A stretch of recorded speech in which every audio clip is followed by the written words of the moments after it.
بسم اللہ الرحمن الرحیم۔ السلام علیکم my dear learners and viewers, welcome to my channel صدائے حق 02۔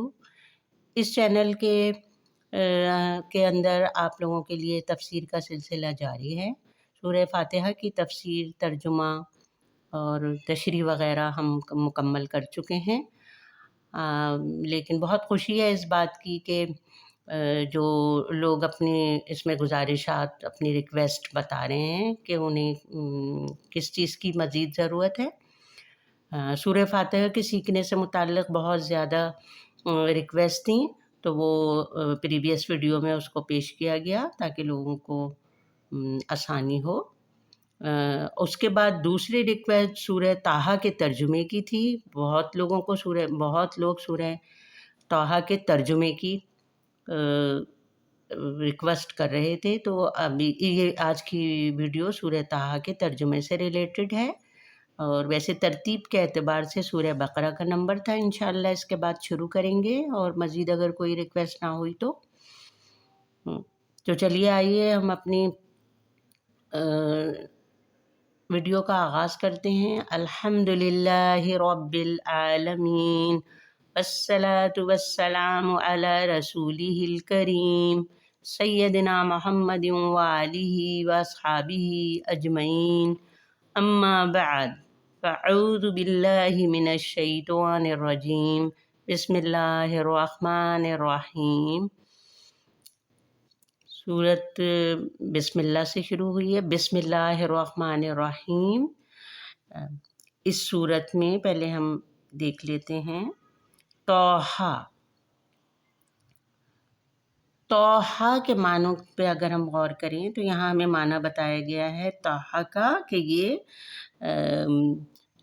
یہ حروف جو ہے یہ حروف مقطعات میں سے ہے۔ مختلف صورتیں مقطعات سے شروع ہوئی ہیں، اور ان کے ٹھیک ٹھیک معنی جو ہے اللہ تعالیٰ کے سوا کوئی نہیں جانتا۔ تو اس کے معنی کی کھوج کرنا اور اس میں اپنی طرف سے معنی گڑھنا بالکل نہایت نامناسب اور اللہ تعالیٰ کو ناراض کرنے والی بات ہے۔ جو باتیں ہمیں نہیں بتائی گئی ہیں ان کی حدیث میں ہے کہ ان کی کھوج میں نہیں پڑنا چاہیے۔ کچھ مفسرین نے اس کے مناسبت سے اس کے معنی نکالے ہیں، وہ بھی ایک سعادت کی بات ہے۔ سورہ طٰہٰ میں یہ 20ویں نمبر کی سورت ہے، اور یہ آیت نمبر 1، اور پارہ اس کا 16 ہے، اور 10 اس میں رکوع ہیں، اور یہ پہلا رکوع ہے۔ ہم شروع کر رہے ہیں۔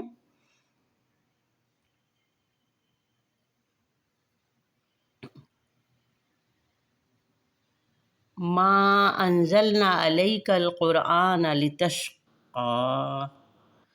ما انزلنا ہم نے نازل نہیں کیا، ما نفی ہے، علیکا تم پر، قرآن کریم، لتشقی تاکہ تم مشقت میں پڑ جاؤ، کیونکہ قرآن میں تو بتایا جا رہا ہے آسانی ہے، قرآن تم سمجھنے والوں کے لیے آسان کر دیا گیا ہے، وہی بات بیان کی جا رہی ہے۔ ہم نے تم پر قرآن اس لیے نازل نہیں کیا کہ تم تکلیف اٹھاؤ۔ تو اس میں یہ ہے کہ اس کی مختصر سی وضاحت یہ ہے کہ اس تکلیف سے مراد وہ تکلیفیں بھی ہو سکتی ہیں جو حضرت صلی اللہ علیہ وسلم کو کفار کی طرف سے پہنچ رہی تھیں۔ اس صورت میں یہ مطلب ہے کہ یہ تکلیفیں ہمیشہ باقی رہنے والی نہیں ہیں، اللہ تعالیٰ ان کو دور فرما کر آپ کو فتح عطا فرمائے گا۔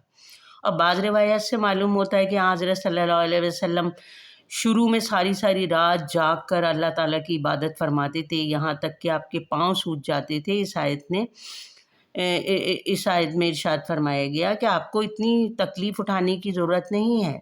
چنانچہ اس آیت کے نزول کے بعد آپ نے رات کے شروع حصے میں سونا اور آخری حصے میں عبادت کرنا شروع کر دیا۔ سبحان اللہ۔ الا تذکرۃ لمن یخشی، الا مگر کے لیے ہے، تذکرہ یاد دہانی، لمن اس لیے، یخشا جو ڈرتا ہے، اس لیے کہ جو ڈرتا ہے۔ البتہ یہ اس شخص کے لیے ایک نصیحت ہے جو ڈرتا ہو، یعنی کہ ڈرنے والے ہی قرآن کریم کو اٹھائیں گے، پڑھیں گے، اور پڑھنے کے بعد اللہ کا خوف محسوس کریں گے کہ انہیں غلط کام نہیں کرنے، یہ اس سے مراد ہے۔ اور یہ تیسری آیت کی یہ تشریح کہ یہ نصیحت اس لیے کارآمد ہے جو ڈرتا رہتا ہو کہ میرا طرز عمل صحیح ہے یا نہیں، یعنی اپنے ہر عمل کو قرآن کریم کی صورتوں آیتوں میں آپ صلی اللہ علیہ وسلم کی احادیث سے مبارکہ سے جو تشریح ثابت ہوئی ہے اس میں رکھ کے اپنے آپ کو دیکھ رہا ہے الفاظ میں. دوسرے الفاظ میں جس کے دل میں حق کی طلب ہو اور جو ہٹ درمی یا لاپرواہی کی روش اختیار کرنے کے بعد بے فکر ہو کے نہ بیٹھ گیا ہو کہ بس اس نے اپنے مطلب سے زندگی گزارنی ہے اور اس نے یہ نہیں دیکھنا کہ اللہ تعالیٰ نے ہمیں کیا کہا ہے، تو اس کے لیے منع کی فرمایا گیا. اس کے لیے کیا کیا گیا ہے؟ منع فرمایا گیا ہے. تنزیلا ممن خلق الارض والسماوات العلی، کیا تنزیلاً نازل کیا ہوا، ممن سے، خلقہ بنایا، اردہ زمین، سماوات آسمان، اور الا اونچے، سما کی جمع سماوات ہے اس لیے بریکٹ میں جمع بھی لکھ دیا گیا ہے کہ بھئی یہ آسمانوں کی بات ہو رہی ہے. اسے اس ذات کی طرف سے تھوڑا تھوڑا کر کے نازل کیا جا رہا ہے جس نے زمین اور اونچے اونچے آسمان پیدا کیے. الرحمن علی العرش استویٰ، الرحمن اللہ تعالیٰ مراد، اللہ تعالیٰ کے صفتی نام ہے رحمان. علی العرش، عرش سے، ثم استویٰ قائم کیا، وہ بڑی رحمت والا عرش پر استویٰ فرمائے ہوئے ہے. استویٰ کا مطلب یہ کہ کیسے، یعنی اپنا قائم ہے، یعنی کہ قائم ہے. یہ پہلے گزر چکی ہے تفصیل، ہم اس میں خاص تفصیل بتا رہے ہیں. اب مراد ہماری ترجمے کو سمجھنا ہے یہاں پر بالخصوص. لہو ما فی السماوات وما فی الارض وما بینہما وما تحت الثری، اس میں مشکل کچھ بھی نہیں ہے. تحت الثری کے علاوہ باقی سب کا ترجمہ ہم دیکھ چکے. لہو ما اس لیے کہ جو فی السماوات اب پیچھے گزر چکا، آسمان کی جمع ہے سماوات.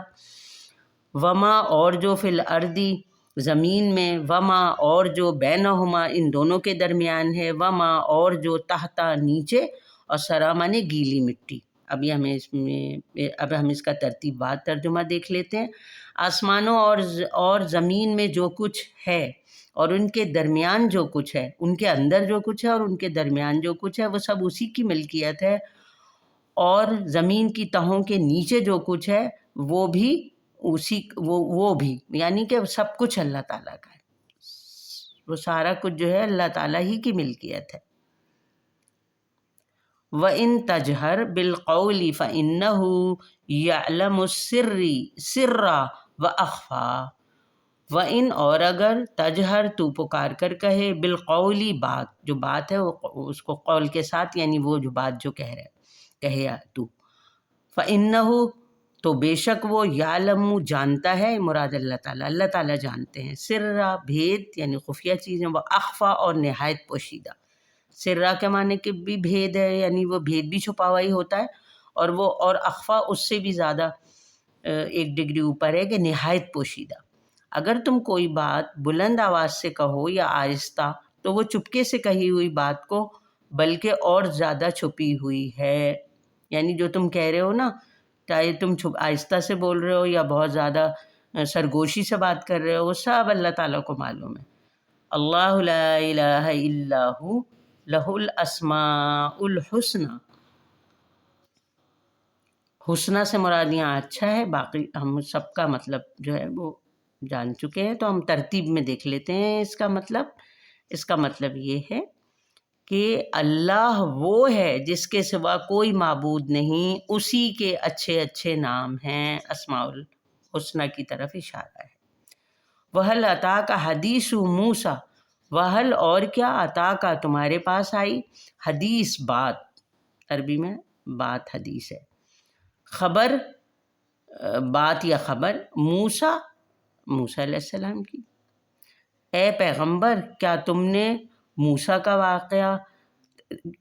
تک موسیٰ کا واقعہ پہنچا ہے، اور پہنچ چکا ہے. سورہ بقرہ میں جو کہ دوسری ہی صورت ہے، یہ تو 20ویں صورت کی بات ہو رہی ہے. دوسری صورت میں بہت تفصیل سے سورہ بقرہ گزر چکی ہے اور حضرت موسیٰ علیہ السلام کا قصہ گزر چکا ہے. اِذْ رَأَىٰ نَارًا فَقَالَ لِأَهْلِهِ امْكُثُوا إِنِّي آنَسْتُ نَارًا لعلی آتیکم منہا بقبس او اجد علی النار ہدا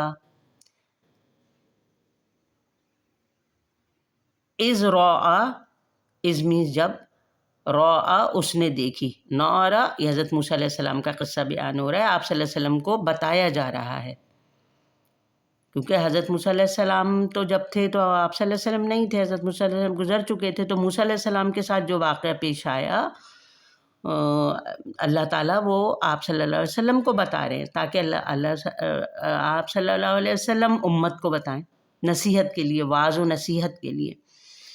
از رعا جب اس نے دیکھی، نارا آگ، فقالا تو کہا، لِأَهْلِهِ اپنے گھر والوں کو، کیا کہا؟ یہ کہا کسو تم ٹھہرو، انی بے شک میں، آنستو میں نے دیکھی ہے، نارا آگ، لعلی شاید میں، آتیکم تمہارے پاس لاؤں، منہا اس سے، بقبس چنگاری، او یا اجدو میں پاؤں، علی النار اس آگ پر، ہدن راستہ، یعنی یہ یا تو یہ میں تمہارے لیے لے آؤں کہ تم لوگ سردی میں ہو تو تمہیں اس وقت سردی میں جو ہے یہ اس کا پورا ایک قصہ ہے، ابھی ہم ترجمہ دیکھ لیتے ہیں، اس کے بعد ہم اس کے قصے کی طرف آتے ہیں۔ یہ اس وقت کی بات ہے جب ان کو ایک آگ نظر آئی، تو انہوں نے اپنے گھر والوں سے کہا تم یہیں ٹھہرو، میں نے ایک آگ دیکھی ہے، شاید میں اس سے کوئی شعلہ تمہارے پاس لے آؤں یا اس آگ کے پاس مجھے راستے کا پتہ چل جائے۔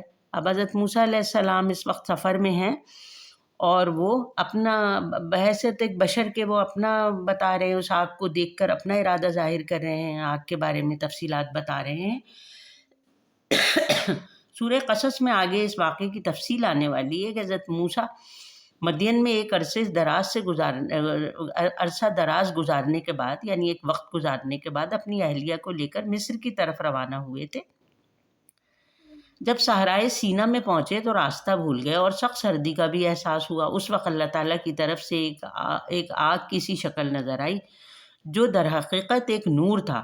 اس وقت انہوں نے اپنی اہلیہ کو وہاں رکنے کی ہدایت دی اور خود آگ کی طرف چلے گئے۔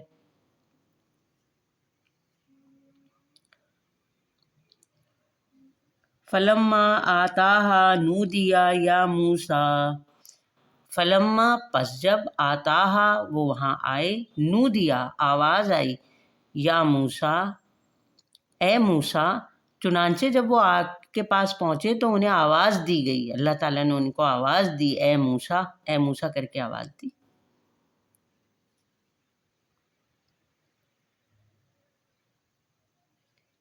انی انا ربک فاخلع نعلیک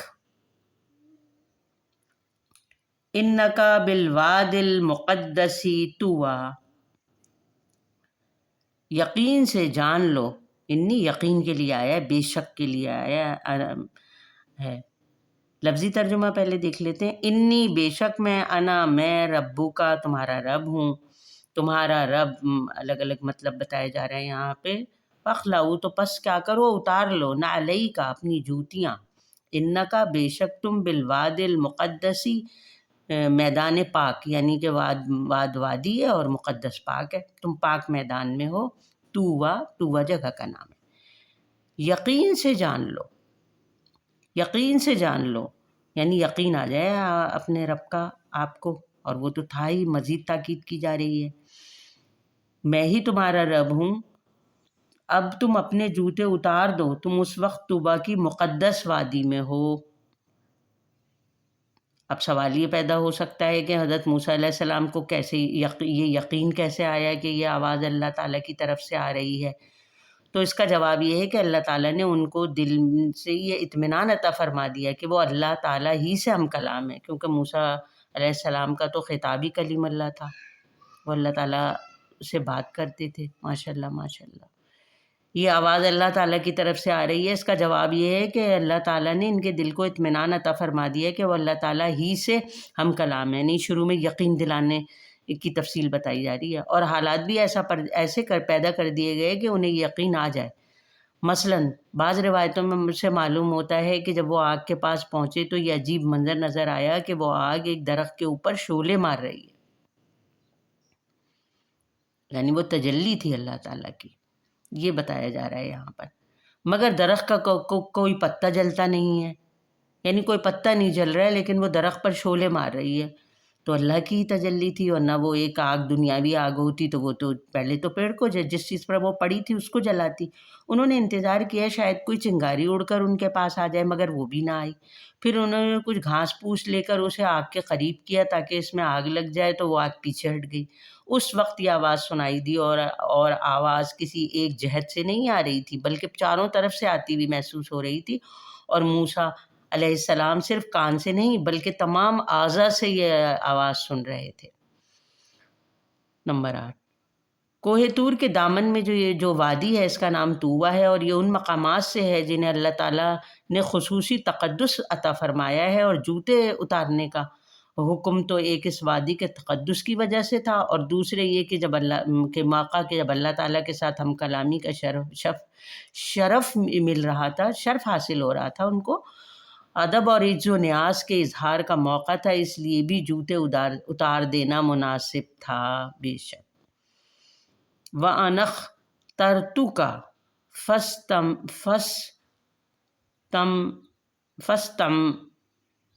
فَاسْتَمِعْ لِمَا يُوحَىٰ۔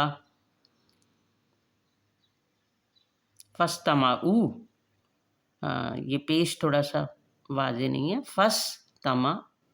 فَاسْتَمْعُوا ہے، لِمَا يُوحَىٰ، وَأَنَا اور میں، اخْتَرْتُكَ یعنی میں نے تمہیں پسند کیا، اپنے لیے چن لیا۔ اللہ تعالیٰ تعریف فرما رہے ہیں حضرت موسیٰ علیہ السلام کی۔ فَاسْتَمْعُوا، پس کان لگا کر سنو، لِمَا يُوحَىٰ اس کی طرف جو وحی کی جائے، اور میں نے تمہیں نبوت کے لیے منتخب کیا، لہٰذا جو بات وحی کے ذریعے کہی جا رہی ہے اسے غور سے سنو۔ اننی انا اللہ لا الہ الا انا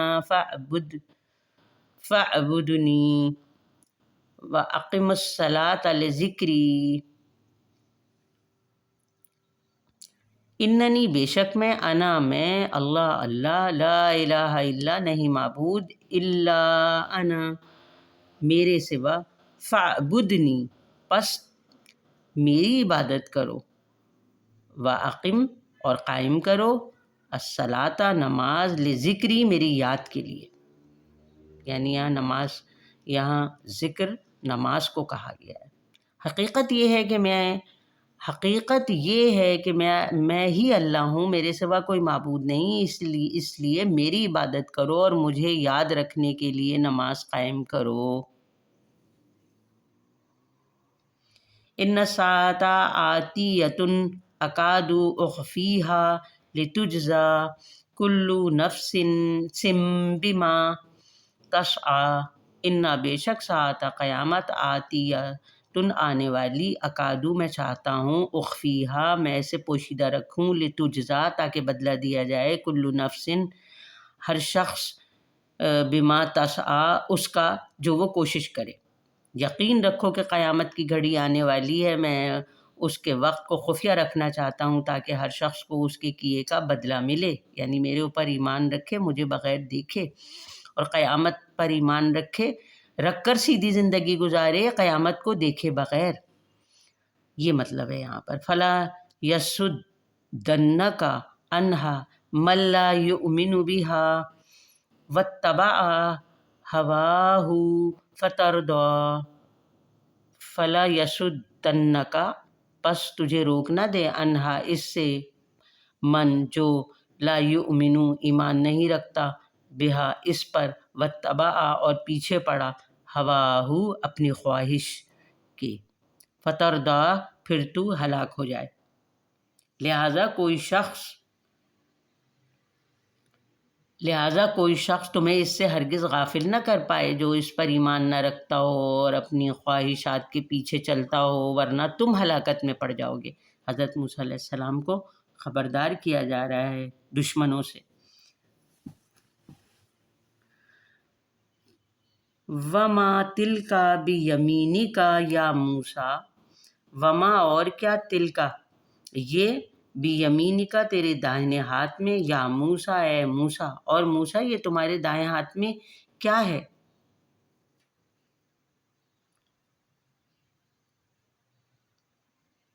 قال ہی عصا اتوکأ علیہا وأہش بہا علی غنمی ولی فیہا مآرب اخری۔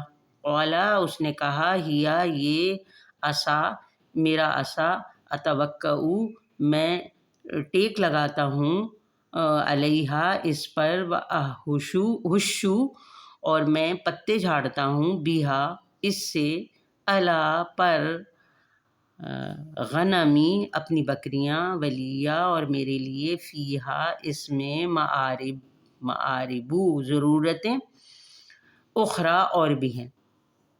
حضرت موسیٰ علیہ السلام بتا رہے ہیں کہ بھئی میں نے یہ عصا کیوں لیا ہوا ہے، اور عصا کے کتنے کام آپ نے بتا دیے، کتنا بابرکت ہوتا ہے عصا ہاتھ میں لینا، اور سنت بھی ہے انبیاء علیہ السلام کی۔ موسیٰ علیہ السلام نے کہا، یہ میری لاٹھی ہے، میں اس کا سہارا لیتا ہوں، اور میں اس سے اپنی بکریوں پر درخت سے پتے جھاڑتا ہوں، اور اس سے میں دوسری ضروریات، اور میری دوسری ضروریات بھی پوری ہوتی ہیں۔ قال القیہا یا موسیٰ، اب اللہ تعالیٰ مزید کام اس کے بتا رہے ہیں۔ قال اس سے اور تم کیا کام لے سکتے ہو، اس میں نبوت اور پیغمبری کی بھی نشانیاں اس عصا میں اللہ تعالیٰ اضافہ فرما رہے ہیں اس کا۔ قال فرمایا، القیہا اسے ڈال دو، یا موسیٰ اے موسیٰ، فرمایا موسیٰ اسے نیچے پھینک دو۔ فَأَلْقَاهَا فَإِذَا هِيَ حَيَّةٌ تَسْعَىٰ، فَأَلْقَاهَا پس اس نے ڈال دیا، فَإِذَا هِيَ تو ناگاہ وہ، حَيَّةٌ سانپ، تسعیٰ دوڑتا ہوا، چنانچہ انہوں نے اسے پھینک دیا، پس پھر کیا تھا، وہ اچانک ایک دوڑتا ہوا سانپ بن گئی۔ تو آیت نمبر 20 یہاں پر ہمارا آج کا پورا ہوتا ہے۔ انشاءاللہ اگلی ویڈیو میں ہم اس کو کنٹینیو کریں گے۔ جب تک کے لیے دعاؤں میں یاد رکھیے۔ اللہ حافظ۔